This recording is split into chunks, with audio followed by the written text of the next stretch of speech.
Hi, I hope life has been treating you well. Welcome back, and this episode is called The Devil's Playground, A War Unseen. Most of you know about gangs, or at least have an idea. And if you don't, pause. Take a moment to do a quick search for yourself. I'm not just here to speak. I'm here to teach you how to help yourself. Even if you haven't lived that life, I'm sure you or someone you know understands what the street life looks like. Now, let me share my own definition before I truly learn more. The street life is when you're single and thrown back into the dating pool, and that pool is filthy. Everyone's exchanging energy recklessly, moving brainless. There's no care for who you are. They don't even care for themselves. Like I've said before, two people lost in the streets are just players in the devil's playground. Neither one is winning. That was my understanding before I truly saw the deeper layers. Now I want to offer a spiritual lens, some insight you may already feel, but I'll show it from my view.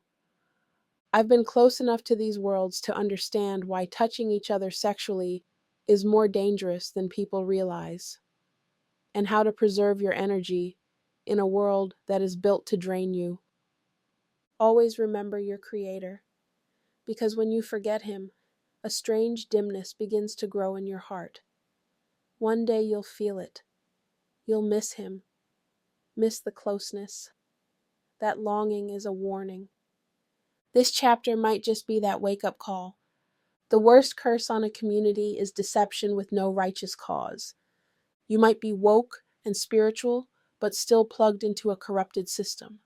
That happens when your awakening is shallow, when you use deceit even in your truth. Protecting only your own interests while neglecting the collective? That's not an excuse. That's spiritual sabotage. I could have taken this section deep into gang violence, its origins, its ongoing damage, but instead, I'm focusing on the mind and the unseen entities that walk among us, the ones you can't see with your physical eyes. Let's get real for a second. Gangs didn't start with black folks. They started with white folks, and then that disease was adopted into black communities. Even they, the originators, knew the damage it caused. It brought nothing but destruction, betrayal, and generational trauma. Still, it was passed down. Today, food is easy to get, but spiritual nourishment is rare. The elites who run the top of society don't worship God as He instructed. Think about the kings and queens of ancient times. Why did they fall? Because they believed they were more powerful than God. Because they bowed to statues and false pride. Now look at them. Dead, buried, or dug up, turned into museum pieces. Once worshipped, now ornamental. People back then were deceived by the very entities God warns us about. Unseen forces manipulated entire kingdoms, and when humans began to sense there was more to this world, they started worshiping what they didn't understand. That same pattern repeats today. Our rulers claim faith but move in darkness. Blood stains their paths. They take God's book and water it down to something digestible, then toss out the parts that command righteousness. Do that, and just know, an unseen hand guided that decision. And it wasn't from God. Humans today chase wealth like they're invincible, building rockets, trying to escape Earth. But no matter how far you travel, you will meet death. That's the one promise no one escapes. If you move with deception, you will not be safe. Not from people, not from jinn, and not from God. You will suffer alongside the world you harmed. Let's speak truth. Most people only succeed today through lies. They lie to their friends, their families, their bosses, lie after lie to climb higher. People kill for status, sell each other out, sign contracts with blood on their hands. A true leader would rise and uplift their people too, not cause confusion, not bring destruction, But today's world is built for the deceitful. Those at the bottom, they're often in the safest place because the top is surrounded by devils, ancient artifacts, ancient civilizations. When they were uncovered, some people chose to repeat the mistakes instead of learning from them. And every time history repeats, an empire falls. Modern times are no different. People don't understand that we share this world with other realities. Thoughts aren't always yours. Some are whispered from beyond. Ignore them. Many lost their light by following thoughts that didn't belong to them. And because they didn't understand their own mind, they believed they were the only ones hearing things. That's how delusion starts. A lot of people hate Islam. Why? Because Islam teaches discipline of the soul, control of the body, the mind, the tongue. It teaches you to cleanse everything: spiritual, mental, physical, verbal. And if you don't cleanse, you're vulnerable, not just to humans, but to spirits you cannot see. The Quran and the Bible both say, there is your world and there is their world. We exist at the same time, but we are not the same. God warned us. He gave us tools for protection. He showed us the way, but people strayed. When a religion teaches deep cleansing, Satan's strategy is to destroy its reputation. That's why they called Muslims terrorists. Destroy the path, and you destroy the soul. If souls don't know how to cleanse, they chase the wrong things, fueling evil empires. Hollywood, media, industries that thrive off the pain and exposure of women and children. All of these acts, premarital sex, touching without marriage, constant stimulation, disturb your soul. And most don't even know it. This whole life game has been rigged. People are still working with Shaitan. You cannot beat an enemy you cannot see. Look at elections. Who really pays the price? The poor, the lost, the unaware. When leaders are corrupt, spirits whisper in their ears, and lie spreads like wildfire. A land full of confusion, disobedience, and sin has no angels to protect it. And when people don't believe in an afterlife, they'll do anything. Mass murder. No second thoughts. Evil doesn't need a body. It just needs a way in. And the easiest way in? Drugs, unhealed trauma, generational pain. Leaders know exactly what they're doing when they feed communities poison. They know that drugs are a gateway for jinn, possession, temporary soul loss, mental and spiritual chaos. Even religious books were changed, not by God, but by those manipulated by devils. They twisted the words to justify control, to justify slavery, to justify war, to profit from media lies. And it worked. Bear with me, because all of this connects. Chaos rises when rules benefit only the powerful. And when that happens, the unseen entities celebrate. They have no loyalty to any nation, only to destruction. Gang culture is just another tactic. Deceit passed down, not born from within. A group of young men with suits and contracts are no different from the ones in the projects. Only difference? One group kills with paper, the other with bullets. But both bleed souls. The cost is your life. The community pays the price. And while the Black community is burning from within, the puppeteers keep climbing. The idea of generational trauma is more than just emotional pain. It's spiritual access. Because when the mind is traumatized, it's easier for devils to control it. And let's not forget, we live on stolen land, surrounded by stolen people. The screams of the past still echo. And maybe that's why this land will never know peace. Owning a person through a contract? That's demonic. Burning cities to punish the innocent? That's genocide wrapped in pride. They didn't study Blackness to embrace it. They studied it to destroy it. They fail to break the strong ones, so they plan to reach the children. Because a broken child is easier to mold than a healed adult. Drugs were their tool. Entertainment was their lure. Social media, dating apps, tools to weaken the mind, confuse the soul. Don't be fooled. Contracts in the unseen world bind you in ways you don't even feel until it's too late. And the more you scroll, post, touch, compare, expose, the more vulnerable you become. Free your mind. Reclaim your soul. Stop believing that what's normal is holy. The entertainment industry contracts are written by people who have zero empathy or heart for a person's well-being.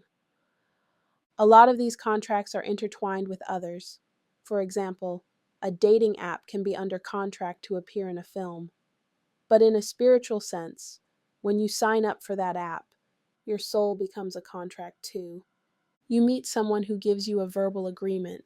They say they want to date you, love you, be with you, but in the end, they break your heart anyway. And what do you do after heartbreak? You play music. You cry to it. You let it hold your soul. But every song you play is owned by the music industry. So your sadness, your sacred grief, now makes money for them. You blast that soulful, sad music and feel seen, but your mind is now enslaved. You are emotionally dependent on a system designed to profit off your pain. Let's keep going. Remember when we talked about drugs? There is a contract with your soul and the unseen world the moment substances enter your system. When people are in pain, they take things to numb it, but what they don't realize is that every high is a doorway, a portal. And when you walk through that portal, you are selling parts of your soul to unseen forces. As long as your mind is not free, you are a slave to everything that harms your soul. Back to the point. If you do not isolate, connect with nature, and pray to God, you are left spiritually unprotected. If you don't do these things, jinn from the unseen world start bidding on who gets to control your body. Remember, most of the time, your thoughts are not even yours. Be careful who you hang around and who you receive advice from. When you are on the devil's playground, be prepared to receive random evil ideas, ideas that may benefit you, but destroy your community. In the streets, demonic spirits highlight your lustful desires. They convince you it's your own will, but it's not. They orchestrate bad situations and lead you there with invisible hands. And when those situations collapse, they cling to your soul, drowning you deeper in substance abuse. And just like that, the entities win. You'll come up with an idea and act on it, only to realize later that the jinn were behind it. This world is full of things that don't make sense unless you look beneath the surface. Like how you can move out of a country, yet that country still taxes you. That's not freedom. That's a form of invisible slavery. That's demonic. Pay attention to what happens in minority communities. The government profits when unhealed, uneducated children end up in jail. They profit when trauma pushes our youth into drug dealing. Every arrest is more money. Are you following me? Everyone in places like the United States is suffering because they are battling the unseen, and the people who haven't healed are paying the price, or helping someone else pay it. The devil's playground was built to enslave minority minds. Yes, the rich play there too, but they're used to it. They've adapted. They don't fight it. But the rest of us, we need to protect ourselves, because this is not just entertainment. It's spiritual war. These evil entities roam your homes. They roam your cars, your jobs, even your favorite vacation spots. They target the vulnerable, the poor, the depressed, the uneducated. They hate humans because we are God's most cherished creation. God is trying to protect us, but we have to listen. We have to obey. When jinn pit us against each other, they celebrate. They throw a field day in the spiritual realm. They love people in power with hidden agendas. Their favorite hobby is corruption. And how can you fight an entity that's invisible to the naked eye, especially when our leaders are either carelessly or knowingly doing their bidding? When you're on drugs, your spiritual veil lifts. That barrier God placed to protect you, it becomes thin. And suddenly you can sense things. But don't think that's a gift. That's not insight. It's exposure. You should fear becoming the weakest one in a dimension you're not built for. When you vibrate into their world while intoxicated, your mind becomes public property. But when you're sober, you're stronger, smarter, safer. God did not build you for the unseen realm. That's why He gave you this reality. That's why He told you to guard your mind. If an idea suddenly pops into your head and leads you to self-destruction, question it. That's not divine inspiration. That's satanic influence. Every time you step outside to do something reckless or harmful, Shaitan is whispering even more destructive ideas, ones designed to strip you of your future, your faith, and your chance to ever meet your Creator in peace. Don't forget, Satan himself has already met his Creator, but you haven't. And he's jealous of that. He sees you as beneath him, and he will never change that. He thought Adam was beneath him, and since you're Adam's descendant, you are his enemy. Whenever there's a heated argument, Satan is near. Anger lifts your veil too. You become more accessible to the unseen. And in the heat of the moment, these entities will whisper, "Kill them." And some of you might do it. Then they'll vanish, leaving you alone with guilt. And if you don't even feel guilt, you're a lost soul. Your place will be hell. They will have you steal, then turn around and whisper, "You're so stupid. You're worthless. You could have done better." And the cycle of self-hate begins. Satan runs nearly everything that harms mankind. And most people are never sober or conscious enough to realize that almost every fight between friends and family started with his whispers. These entities have mastered the streets. People are out here having meaningless premarital sex with no vision, no intention of reaching paradise, only chasing pleasure. And those acts make their minds even more vulnerable. Satan lives in environments where lust and ego dominate. And if you let these spirits into your mind while you're in the streets, you'll crash out. That means you'll throw your entire life away, kill, or seriously hurt someone over nothing. That kind of mentality creates spiritual parasites that go on to attach themselves to the families of victims. That pain births more pain. Be mindful. We are here temporarily, and we are sharing this earth with beings you cannot see. The gang life is a mental war zone. Everyone involved in it is unwell. Try confronting someone who's killed for no reason. They won't just defend themselves, they'll want to kill you too. That's not logic. That's spiritual sickness. That's satanic possession. And the scariest part is, you can't fight what you can't see. Everyone on earth just wants to belong. But they forget we're not the only ones here. These entities exist to ruin our lives. Always ask yourself, do I truly want to do this? Or did this thought come out of nowhere? And most importantly, never date someone from the devil's playground. You do not know what spirits they are bringing into your life.